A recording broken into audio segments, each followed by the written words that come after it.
Hello guys, welcome to Comet Learning. तो हम जो चैप्टर स्टार्ट किए थे हमारा इनहेरिटेंस एंड वेरिएशन, उसका आज हम लास्ट टॉपिक देखने वाले हैं, जो कि होने वाला है जेनेटिक डिसऑर्डर के ऊपर। किसके ऊपर होने वाला है भैया? Genetic disorder. Genetic disorder. तो अभी तक के हम पूरे जीन्स के बारे में, जेनेटिक्स के बारे में देखते हुए आए हैं कि कैसे ट्रांसफर हो रहा है, और भी बहुत सारी चीजें हमने लगभग जीन्स के बारे में देख ली। अब इन जीन्स के वजह से क्या क्या डिसऑर्डर हो सकते हैं वो हमको आज के क्लास में देखना है। तो जो जेनेटिक डिसऑर्डर है उसको हमारे इसमें क्लासिफाई किया गया है। ये जो जेनेटिक डिसऑर्डर है इसको दो इसमें क्लासिफाई किया गया है। जो एक है, जो फर्स्ट हमारा होने वाला है, वो है मेंडेलियन डिसऑर्डर। क्या है? Mendelian disorder. मतलब इसमें क्या होता है भैया? मेंडेलियन डिसऑर्डर में, मेंडेलियन डिसऑर्डर में कुछ नहीं होता, जो जीन्स है उसमें चेंजेस देखने को मिलेंगे हमको। जीन्स में हमको चेंजेस देखने को मिलेंगे। चेंजेस या फिर म्यूटेशन बोल सकते हैं हम इसको। क्या बोल सकते हैं? म्यूटेशन। यानी कि कोई जीन्स जो है वो चेंज हो चुका है, म्यूटेट हो चुका है, वहां से डिलीट हो चुका है। जीन्स की बात कर रहे हैं। सो ऐसे डिजीज को हम क्या कहते हैं? Mendelian disorder. जब किसी भी जीन्स के डिलीट होने के वजह से, उसमें चेंजेस आने के वजह से, म्यूटेट होने के वजह से जो हमको डिसऑर्डर देखने को मिलता है उसको हम कहते हैं भाई मेंडेलियन डिसऑर्डर। अगर इसमें भी अपने को क्या देखना है? बहुत सारी चीजें। इसका अगर एग्जाम्पल देखा जाए तो थैलासेमिया, जैसे कि थैलासेमिया। फिनिलकीटोयूरिया वो भी इसी का एग्जाम्पल है। अगर बात करें सिकल सेल एनीमिया, वो भी इसी का एग्जाम्पल है, मेंडेलियन डिसऑर्डर। मतलब जो हम चीजें देख करके आए, सिकल सेल एनीमिया, फिनिलकीटोयूरिया और भी बहुत सारे डिसऑर्डर्स देख करके आए हैं हम। तो यानी कि मेंडेलियन डिसऑर्डर में क्या होता है कि जो जीन्स है उसमें चेंज आ जाता है, ये डिलीट हो जाता है, या उसमें कुछ ना कुछ इस तरीके से, लेकिन सिर्फ और सिर्फ जीन के लेवल पर हमको चेंजेस देखने को मिलता है। उसको हम क्या कहते हैं भाई? Mendelian disorder. तो दूसरा डिसऑर्डर कौन सा है? दूसरा डिसऑर्डर है क्रोमोसोमल डिसऑर्डर। क्या है? Chromosomal disorder. इसमें क्या होता है क्रोमोसोमल डिसऑर्डर में? इसमें पूरा का पूरा क्रोमोसोम ही गायब हो जाएगा या ऐड हो जाएगा। तो यहां पर हम बोल सकते हैं डिलीशन, डिलीशन या फिर एडिशन ऑफ क्रोमोसोम। यहां पर हम क्रोमोसोम की बात कर रहे हैं, यानी कि पूरा का पूरा क्रोमोसोम या तो गायब हो जाएगा या एक्स्ट्रा आ जाएगा। इस तरह के डिसऑर्डर को हम क्या कहते हैं भाई? Chromosomal disorder. तो सिंपल, हमारे जो जेनेटिक डिसऑर्डर है दो, इसमें हमने क्या किया? इसको क्लासिफाई किया गया है। एक है मेंडेलियन डिसऑर्डर, जो कि जीन्स के लेवल पर चेंजेस आ जाना, म्यूटेट हो जाना, और हमारा दूसरा है क्रोमोसोमल डिसऑर्डर, यानी कि क्रोमोसोम के लेवल पर ये सारी चीजें हो जाना। तो क्रोमोसोमल डिसऑर्डर की अगर बात करते हैं तो आप तीन कॉमन सी चीजें पढ़ते हुए आते हैं। कौन कौन से है भाई तीन ऐसे क्रोमोसोमल डिसऑर्डर? पहला है हमारा डाउन सिंड्रोम। कौन सा है? डाउन सिंड्रोम, जिसको हम 21st ट्राइसोमी भी कहते हैं। सेकंड है हमारा टर्नर सिंड्रोम। क्या है भाई? Second Turner syndrome. फिर उसके बाद आता है लास्ट में क्लाइन फिल्टर सिंड्रोम। इस तरीके से हमको ये इतनी सी चीजें देखनी है आज के क्लास में। क्या है भाई? कुछ नहीं, जेनेटिक डिसऑर्डर के बारे में देखना है। जेनेटिक डिसऑर्डर के बारे में देखना है Mendelian disorder, chromosomal disorder. Mendelian disorder में जीन्स के लेवल पर चेंजेस आते हैं, म्यूटेशन आ जाते हैं। एग्जांपल अपने को थैलासेमिया के बारे में पढ़ना है कि थैलासेमिया में क्या होता है, मैं बताऊंगा आपको।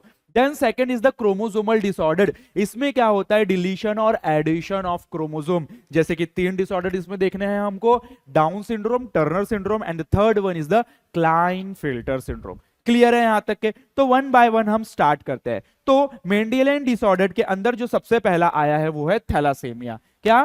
थैलासेमिया। तो थैलासेमिया के बारे में देखेंगे अपन, क्या होता है थैलासेमिया। सो नाम से ऐसा लग रहा है ना कोई साउथ की बीमारी होगी खतरनाक। सो थैलासेमिया। सो थैलासेमिया में होता क्या है? देखो, थैलासेमिया में क्या होता है बेटा? जो हमारा हीमोग्लोबिन है, हीमोग्लोबिन का स्ट्रक्चर है, ये प्रॉपर तरीके से नहीं बन पाता है। मतलब क्या होता है कि जो हीमोग्लोबिन है ना, ये चार चेन से बना होता है।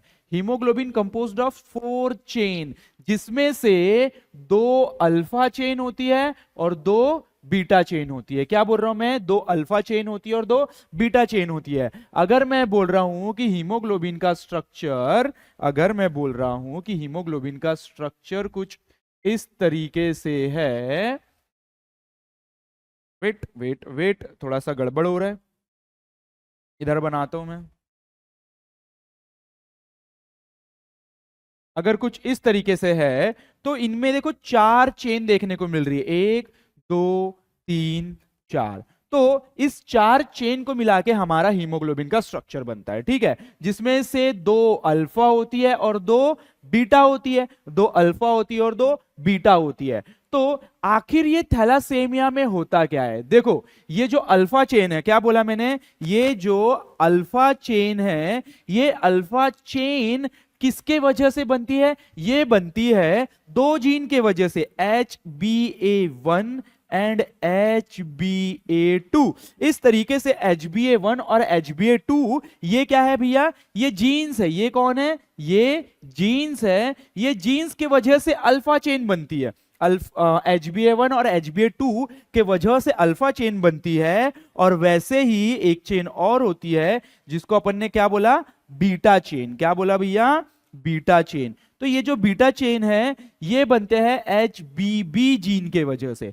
तो यहां से हमको सिंपल क्लियर दिखाई दे रहा है कि जो अल्फा चेन बनाने के लिए 2 जीन प्रेजेंट है, अल्फा चेन बनाने के लिए 2 जीन प्रेजेंट है, HbA1 और HbA2। वैसे ही बीटा चेन बनाने के लिए HBB, ये भी क्या है भैया? जीन है। तो जब ये जीन म्यूटेट हो जाते हैं, जैसे कि HBB में कुछ म्यूटेशन हो गया, चेंजेस हो गया, जिसके वजह से ये क्या होगा? हमारे बीटा वाले चेन प्रॉपर नहीं बन पाएंगे, जिसके वजह से हीमोग्लोबिन का स्ट्रक्चर प्रॉपर नहीं बन पाएगा। तो क्या होता है कि इन्हीं जीन्स में चेंजेस आ जाने के वजह से, या तो वो बीटा में हो सकता है, या तो अल्फा में हो सकता है, या अल्फा बीटा दोनों में हो सकता है। सो अगर वो अल्फा चेन के जीन में चेंजेस आना, यानी कि HBB में चेंज आया, तो बीटा चेन प्रॉपर नहीं बन पाएगी। अगर हमारे HbA1 और HbA2 जीन में चेंज आया तो हमारे अल्फा चेन प्रॉपर तरीके से नहीं बन पाएगी, जिसके वजह से हीमोग्लोबिन का स्ट्रक्चर प्रॉपर नहीं बन पाएगा। और हीमोग्लोबिन का स्ट्रक्चर प्रॉपर नहीं बन पाएगा तो उसके वजह से अलग अलग सिम्टम्स देखने को मिलते हैं हमको, जैसे कि एनीमिया। एनीमिया क्या होता है भाई? हीमोग्लोबिन की फिर कमी हो जाएगी, इसका स्ट्रक्चर प्रॉपर नहीं बन पाएगा, तो इसका डिस्ट्रक्शन रेट ज्यादा होगा, जिसकी वजह से एनीमिया होगा, और इसको हम कहते हैं थैलासेमिया। इसको क्या कहते हैं अपन? थैलासेमिया। अब देखो, डिपेंड करता है कि चेंज अल्फा जो चेंज है, यानी कि जो म्यूटेशन हम बोल रहे हैं, वो म्यूटेशन अगर अल्फा वाले जीन में आया है, HbA1 HbA2 में, जिसकी वजह से अल्फा चेन नहीं बन पा रही है, तब हम उसको बोलेंगे अल्फा थैलासेमिया। तब क्या बोलेंगे? अल्फा थैलासेमिया। अगर अल्फा चेन प्रॉपर नहीं बन पा रही है तो। अगर बीटा चेन के जीन्स में चेंजेस आ गया, जिसकी वजह से बीटा चेन नहीं बन पाएगी, तब हम इसको बोलेंगे बीटा थैलासेमिया। क्लियर है? बहुत इजी सी चीज है, छोटी सी simple. Alpha beta chain proper नहीं बन पा रहे, अल्फा के लिए बीटा के लिए अलग अलग जीन्स प्रेजेंट है, अल्फा चेन बीटा चेन के लिए। अल्फा चेन के लिए जो जीन है वो HbA1 HbA2 2 जीन प्रेजेंट है, और जो हमारे बीटा चेन के लिए जो जीन प्रेजेंट है वो एक ही जीन है, HBB। अगर इन जीन में चेंजेस आ जाते हैं तो चेन नहीं बन पाती, चेन नहीं बन पाती तो हीमोग्लोबिन का स्ट्रक्चर नहीं बन पाता है। इसी को हम क्या कहते हैं? इसी को हम थैलासेमिया कहते हैं। क्लियर है? यहां पर ऐसे रिलेटेड हमने और भी बहुत सारी चीजें देखी। तो ये ऑटोजोमल है, ये ऑटोजोमल डिजीज है, मतलब ये हमको सेक्स क्रोमोसोम में देखने को नहीं मिलता है। अब चलते हैं हम हमारे नेक्स्ट की तरफ, जो कि हमने क्या बताया था आपको? Yes, chromosomal disorder. Chromosomal disorder. So chromosomal disorder में हमने 3 टाइप के देखे। क्या देखे भैया? 3 टाइप के डिजीज देखे। कौन कौन से, या डिसऑर्डर देखे? First is yes down syndrome. क्या है ये? Down syndrome. तो सेकंड क्या है? सिंड्रोम। सेकंड क्या बताया था? Turner syndrome. क्या? Turner syndrome. Then the third one is Klinefelter syndrome. तो अब ये तीनों में ये किस वजह से होता है, ये देखो ये किस वजह से होता है ये हमको देखना है। तो यहां पर ये जो डिसऑर्डर है ना बेटा, ये डिसजंक्शन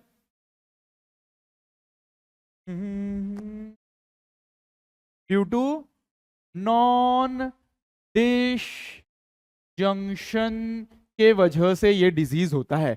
क्या होता है ना कि जब आपने देखा होगा मियोसिस के टाइम पे ये सारे एक लाइन पे आ जाते हैं, है क्या नहीं, मेटाफेज में सबके सब लाइन पे आ जाते हैं।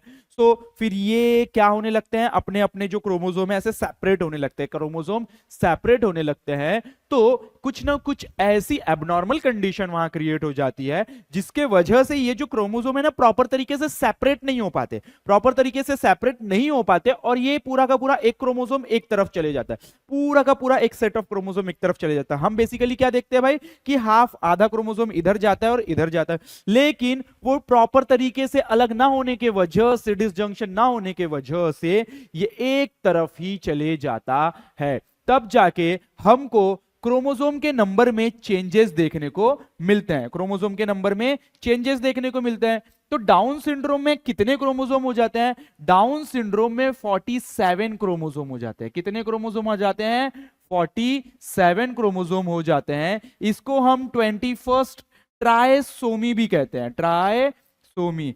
क्यों भैया इसको ट्राइसोमी कह रहे हैं हम 21st, क्यों, क्योंकि डाउन सिंड्रोम में जो 21st नंबर वाला क्रोमोसोम होता है ना, वहां पे 3 क्रोमोसोम हो जाते हैं, वहां पर 3 क्रोमोसोम हो जाते हैं 21st नंबर पे, इसलिए हम इसको क्या कहते हैं, 21st ट्राइसोमी, जो कि नॉन डिसजंक्शन के वजह से होता है। क्लियर है। देन अब आ जाते हैं अपन टर्नर सिंड्रोम। भाई टर्नर सिंड्रोम में क्या होता है, टर्नर सिंड्रोम में जो क्रोमोसोम होते हैं वो 45 ही होते हैं। कितने होते हैं, 45 क्रोमोसोम होते हैं, यानी कि अगर बात करें तो 44 प्लस XO, इस तरीके की कंडीशन होती है। मतलब एक यहां पर सेक्स क्रोमोसोम प्रेजेंट नहीं होता है। ऐसे सिंड्रोम, ऐसे सिम्टम्स को क्या कहते हैं अपन, सिंड्रोम को Turner syndrome. Then the third one is Klinefelter syndrome. यहां पर भी इसके जैसे 47 क्रोमोसोम होते हैं, लेकिन ये होता है 44 प्लस XXY, इसको अपन कहते हैं क्लाइनफिल्टर सिंड्रोम।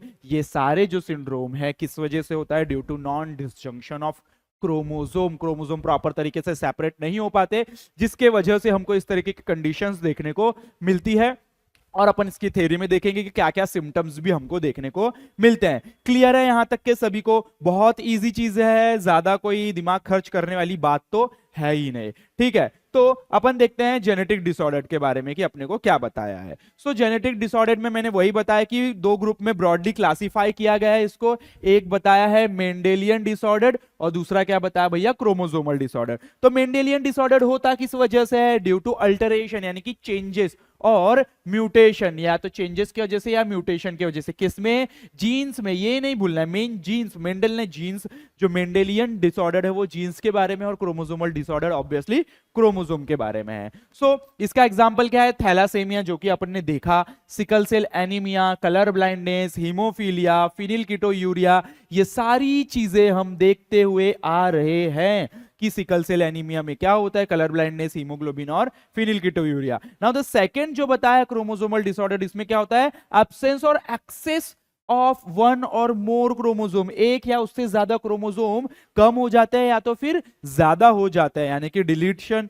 सो एबनॉर्मल अरेंजमेंट, क्योंकि due to their abnormal arrangement के वजह से होता है। इसमें क्या क्या देखना भैया, डाउन सिंड्रोम देखना है, टर्नर सिंड्रोम देखना है और क्लाइनफिल्टर सिंड्रोम देखना है। ये तीन चीजें अपने को देखनी है। क्लियर है यहां तक के सभी को। तो देखो अब अपन एक एक करके पटपट देख लेते हैं। तो थैलासेमिया जो कि हम देखते हुए आए हैं, उसके बारे में क्या बताया कि थैलासेमिया इज एन ऑटोसोमल, ये कैसा है, ऑटोसोमल इनहेरिटेड रिसेसिव डिजीज है, यानी कि दोनों जीन इसके कैसे होने चाहिए, रिसेसिव वाले, तब जाके ये एक्सप्रेस होगा। So haemoglobin molecule is made up of 4 polypeptide chain, जिसमें अल्फा होती है और बीटा होती है। ठीक है, अल्फा और beta. So the synthesis of alpha chain are controlled by 2 closely linked gene, जो कि है HbA1 और HbA2। किस क्रोमोसोम नंबर पे भाई, क्रोमोसोम नंबर 16 पे HbA1 और HbA2 ये जीन्स प्रेजेंट होते हैं। वही बात करें हम बीटा के लिए, जो बीटा चेन बनाता है, उसके लिए जो जीन है HBB, वो किस क्रोमोसोम नंबर पे प्रेजेंट होता है, 11 नंबर पे। तो 16 और 11। तो डिपेंडिंग अपॉन, डिपेंड करता है कि कौन सी चेन अफेक्ट हो रही है, उस हिसाब से हम थैलासेमिया को क्लासिफाई करते हैं, अल्फा थैलासेमिया या फिर बीटा थैलासेमिया। ये किस वजह से होता है भैया? डिलीशन और म्यूटेशन ऑफ जीन। जब ये जो जीन के नाम बोल रहे हैं ना हम, HBA1, HBA2 या फिर हमारा कौन सा HBB जीन, इनमें अगर म्यूटेशन हो जाता है, डिलीशन हो जाता है, उसके वजह से इस तरीके की बीमारी से हमको गुजरना पड़ता है। अगर बात करें भाई क्लिनिकल सिम्टम्स की, तो क्या देखने को मिलता है थैलासेमिया में हमको? पेल येलो स्किन, जो स्किन है वो येलोइश हो जाएगी, पेल येलो, और डार्क यूरिन, काफी डार्क यूरिन होगी।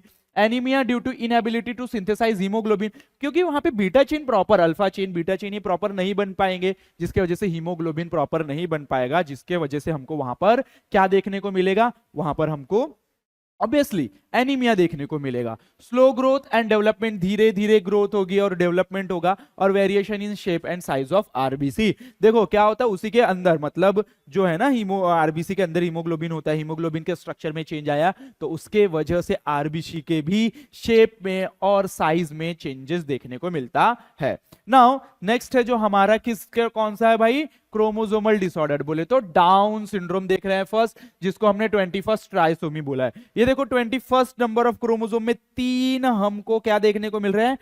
क्रोमोसोम देखने को मिल रहा है। So Down syndrome is autosomal chromosomal disorder है। This syndrome is due to extra copy आ जाती है क्रोमोसोम की, एक एक्स्ट्रा कॉपी है 21st नंबर पे। So instead of homologous pair of chromosome it shows presence of 3 copies, 3 copy देखने को मिलती है 21st नंबर ऑफ क्रोमोसोम में, जिसके वजह से यहां पर इंसान में कितने क्रोमोसोम होते हैं? 47, क्योंकि 46 होना चाहिए था, लेकिन कितने देखने को मिलते हैं? 47। 21st trisomy occur due to non disjunction, किसके वजह से होता है? नॉन डिसजंक्शन और failure of separation of chromosome. वहां पर जो क्रोमोसोम है प्रॉपर तरीके से सेपरेट नहीं हो पाते हैं, तब जाके हमको ये देखने को मिलता है। The incident of non disjunction is distinctly higher in mother who are over 45 year old. ऐसी मदर जिसको 45 ईयर ओल्ड हो चुकी है, फिर भी उसको बेबी कंसीव हुआ है, तो उसमें हमको ये कंडीशन देखने को मिलती है।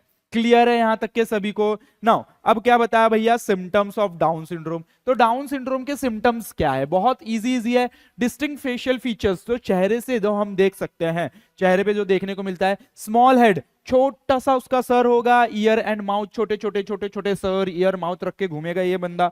Then face is typically flat, जो फेस होता है कैसा होता है? ऐसा फ्लैट होता है और राउंडेड विथ फ्लैट नोज।